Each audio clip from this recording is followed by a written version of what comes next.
Hey guys, this is P.M.R.Bonez88, and today I will be discussing is George A. Romero's Dead franchises. So the director George A. Romero has done so many zombie movies that he gone from the night to the dawn to the day to the land, from writing a diary or being the survival of the dead. And since I've already reviewed of 1978 classic Dawn of the Dead, if those of you didn't get a chance to see it, click the upper right side. So the first zombie movie that he directed and written along with John A. Russo was Night of the Living Dead. The first Dead movie that Romero that ever did, and this since was a low budget movie, apparently it was actually a good first horror zombie movie that he ever did. And apparently since it was in black and white and they couldn't afford any colors, so I guess black and white did suit for this film. And plus but due to the tone and the creepiness and the darkness of when we see all the undead walkers, that's what I call them. And especially where we see this one scene in the cemetery where the brother makes fun of his own sister, and then he starts saying, "They're coming to get you, Barbara." It became an iconic film ever. And where we see like the undead walkers like eating their fleshes, their livers and their organs.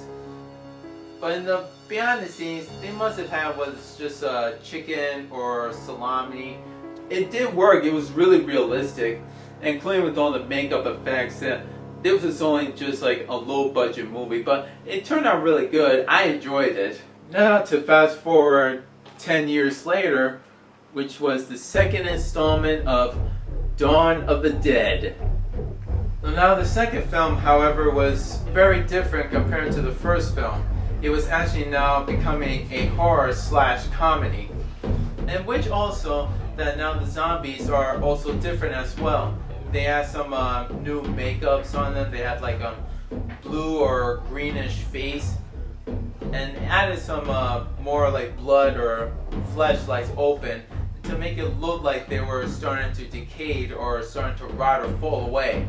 So the second film is also now about like two cops, one newscaster or slash a reporter, and boyfriend or the husband, either way.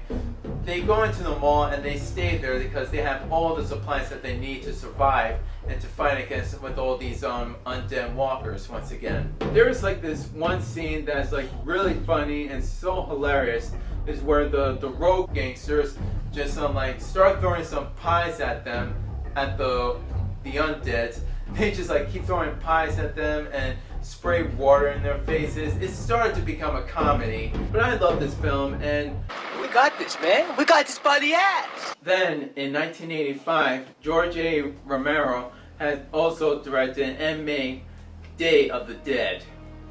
So now this one they brought it back to the horror genre, which is now much more better, much more darker, and now it takes place during the underground with the military soldiers and the scientists figure out some way to stop the zombie apocalypse, and in which now they're trying to find either a cure or how to stop them all.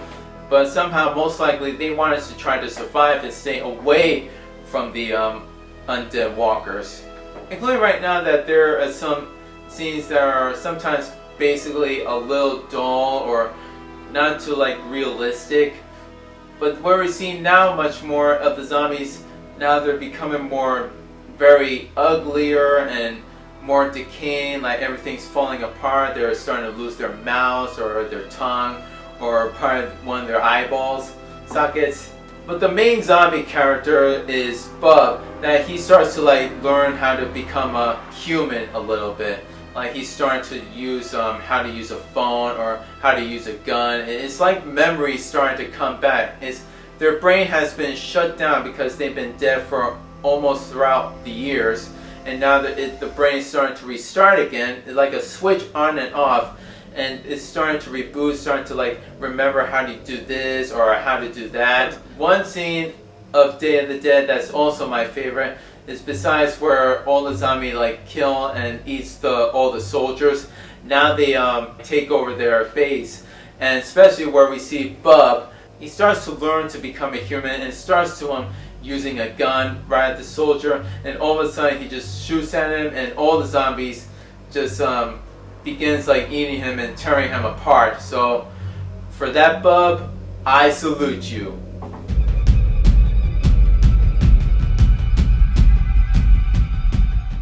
"20 years later, now comes a fourth installment, which is Land of the Dead.